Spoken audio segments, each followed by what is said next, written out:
It's no news that Apple revolutionized smartphones in 2007. Since then, it has reached the top of the world's most profitable companies.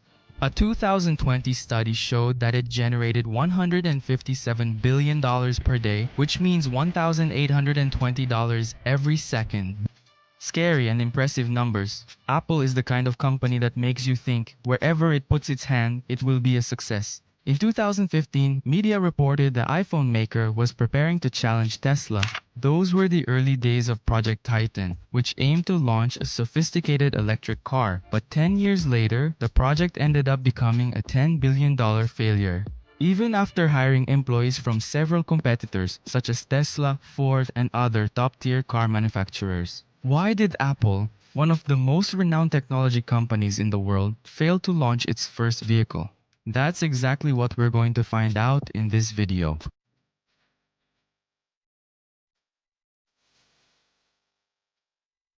This video is sponsored by the channel members. If you follow me here on YouTube and enjoy my content, consider supporting my work by becoming a member. Currently, the channel has 14 members. The goal is to reach 20 by the end of July. I already have an exclusive member video with more coming soon. If you don't want to commit to becoming a member, you also have the option to make a donation through LivePix. The link will be in the description and in the first pinned comment. At the project's start, excitement was so high that people claimed Apple would buy Tesla within a year and a half. According to LinkedIn, Apple had 50 former Tesla employees. The project was probably an intention to continue the legacy of the great mind behind Apple. Before he died, Steve Jobs made it clear that if he had more energy, he would design an iCar. In fact, the co-founder and chief executive officer of the company stated internally that Apple should have dominant technologies in every space where people spend time, that is, at home, at work, and even on the move. In fact, in 2009, Apple's top executives considered buying General Motors for pennies. GM was nearly bankrupt after the 2008 crisis. But in the end, Apple dropped the idea and the United States government bailed out GM, injecting $50 billion. In addition, before sketching its first prototypes, Apple considered acquiring Tesla. Elon Musk's company was in a very different state then compared to now. It was worth $30 billion, and today it's worth $1 trillion. To grasp the scale of that value, you need to combine the value of the other 16 largest automakers in the world to match Tesla's value. By the way, I intend to make a video specifically about that. Comment if you would like to see me thoroughly break down the insanity behind Tesla's value. But, getting back to the subject, the deal to buy Tesla never happened. So, Apple decided to try to create everything from scratch. Until 2015, only rumors and the fact that Project Titan began a year earlier were known. Until then, Apple had never officially announced that it was developing a car. It was a secret project, but by 2018, an estimated 5,000 people were already involved. The initial plan was to launch a kind of minivan that would function more like a living room on wheels, where people wouldn't have to drive anymore and could work or chat using Apple screens and services. The goal was to launch something on the market by 2020. They once proposed the design as a sketch for a traditional SUV. Various interior ideas were tested, with the main concept resembling a limousine's interior. They considered a pair of touchscreens to control the car from both sides of the cabin. External microphones were also designed so people could listen to the sounds outside the car. Something rather pointless, since in a regular car, you could just crack the window open a bit. They would add all kinds of crazy features and then realize they were bad ideas and remove them, leading to another redesign of the cockpit, said an Apple executive. As the project progressed, Apple executives tried to approach Elon Musk again. They had in mind the possibility of Tesla producing batteries for the Apple car, but the partnership didn't move forward, and Musk even called Apple the Tesla graveyard, a place where engineers fired from his company ended up. Another partnership that didn't move forward was with Mercedes-Benz. Initially, things were heading in the right direction. Mercedes would manufacture Apple's vehicle and also sell its own cars with Apple's autonomous driving platform and user interface. However, Apple ended up backing out because executives feared they would end up handing over technology to a car manufacturer that could later end the partnership and continue developing its own project alone. But the attempts to buy car manufacturers or form partnerships didn't stop there. Later, they failed to buy the British company McLaren, which is world-renowned for manufacturing, almost by hand, thousands of cars a year to sell to the super rich. They also failed to close a deal with the German company BMW. And by 2016, after 2 years of the project, things hadn't gone very far.